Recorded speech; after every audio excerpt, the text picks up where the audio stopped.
Jonim.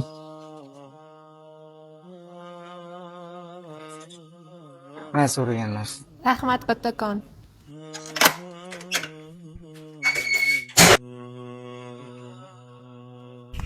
Assalomu alaykum. Alaykum assalom va rahmatulloh. Kevalar qalaysan, yaxshimisan? Yaxshi rahmat. Uzunsan? Kecha mahalladan o'tib ketayotgandim, ko'zim tushib qoldi. Bozorlik qilgan ekansan, darvozadan emas, nimagadir oynadan berib yubording. Buni sababi nimada? Kelinlik shirinlik aytvoruvdi. O'shanga ota-onamga bildirmasdan sekin oynadan beraverdim.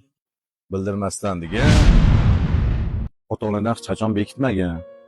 Hamma narsani darvozadan olib kirib, olib kelgan shirinligini dasturxonga qo'yganinglardan keyin, uni tanovul qilishgandan keyin hammani ko'ngli yorishadi.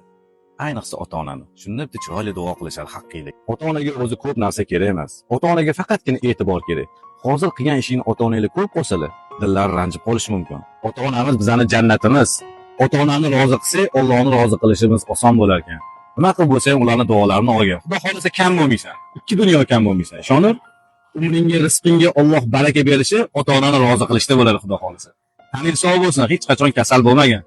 Alloh sizlarga shirindan shakar farzandli bersin. Sog' bo'lgin. Men o'ylayman, bu narsani boshqa qaytarmaysan.